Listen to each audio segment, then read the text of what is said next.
शिक्षक, अध्यापकगण व मेरे समक्ष बैठे मेरे सहपाठियों, मैं आज आप सभी के सामने अपने कुछ विचार प्रस्तुत करना चाहता हूँ।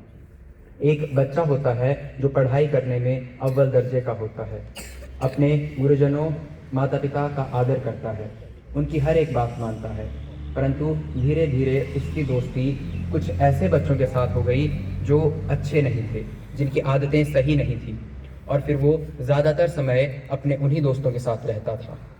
अब वो स्कूल से घर लेट जाने लगा और स्कूल भी लेट आने लगा। कभी कभी वो स्कूल बंक भी करता था, और यहाँ तक कि उसने अपने माता पिता से झूठ बोलना भी शुरू कर दिया। उसके माता पिता ने जब ये देखा तो उन्हें उसे बार बार समझाया, पर उस पर इसका कोई भी असर नहीं हो रहा था। उसके माता पिता ने देखा कि उनका बच्चा बिगड़ता ही जा रहा है। इस पर उसके पिता को एक उपाय सूझा। उन्होंने एक ताज़े और अच्छे सेबों से भरा हुआ थैला लाया और अपने बच्चे को कहा कि इन सेबों को टोकरी में डालकर अलमारी में रख दो। अगले दिन उसके पिता ने एक और सड़ा हुआ सेब लाया और अपने बच्चे को बोला कि इसको भी उन्हीं सेबों के बीच रख दो। ऐसे ही एक सप्ताह बीत गया और उसके पिता ने उसको वो सेब की टोकरी लाने को कहा। तो जैसे ही उसने वो सेब की टोकरी लाई, उसने देखा कि सभी सेब सड़ गए थे। तो ऐसे ही जब हम ऐसे लोगों के साथ रहेंगे जो अच्छे नहीं हैं, जिनकी आदतें, सोच, बातचीत करने का तरीका सही नहीं है, तो क्या ऐसे लोगों के साथ रहकर हम सही रह पाएंगे? नहीं, हमारी आदतें भी सही नहीं रहेंगी और हमारा चरित्र भी दागदार हो जाता है। हमारे साथ जो बच्चे और होंगे वो भी इसी तरह बिगड़ते जाएंगे। तो इस चेन को तोड़ा जा सकता है, इस बर्बादी के रास्ते से बचा जा सकता है। जैसे कि अगर वो सड़ा हुआ सेब टोकरी में नहीं डाला जाता तो बाकी सेब भी सड़ने से बच जाते। ठीक ऐसे ही अगर हम गंदे लोगों की संगत छोड़ देते हैं तो हम भी बच सकते हैं। ये इस कहानी का एक पहलू था जिसके बारे में लगभग सभी वाकिफ होंगे, लेकिन इस कहानी का एक दूसरा पहलू भी है।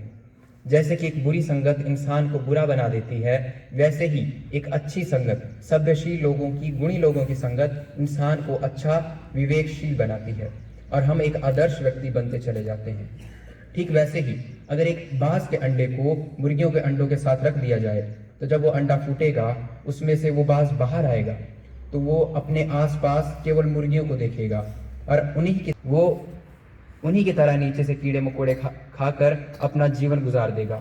उसे इस बात का आभास तक नहीं होगा कि वो आसमान में कितना ऊंचा उड़ सकता था। वो बाज उन्हीं मुर्गियों के साथ रहकर अपनी पूरी जिंदगी खराब कर लेगा। वो बाज जो आसमान का राजा था, अपनी लाइफ को वैसे ही एक्सेप्ट करेगा और मर जाएगा। ठीक वैसे ही अगर एक शेर के नवजात बच्चे को भेड़ बकरियों के झुंड में रख दिया जाए तो वो पूरा जीवन उन्हीं की तरह व्यतीत करेगा। उसे भी इस बात का एहसास नहीं होगा कि वो जंगल का राजा है। इसलिए मैं पुनः यह बात पे जोर देकर यह कहना चाहता हूँ कि अपने जीवन में हमारी संगत और हमारी कंपनी का बहुत ज़्यादा रोल होता है।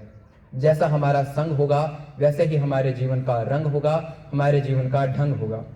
हमने देखा कि आसमान का राजा और जंगल का राजा, उनका जीवन कैसे किसी कीड़े मकोड़े की तरह हो जाता है, केवल एक गलत संग के कारण। और अगर वो संग सही होगा तो वो अपने अपने इलाके के बादशाह होंगे।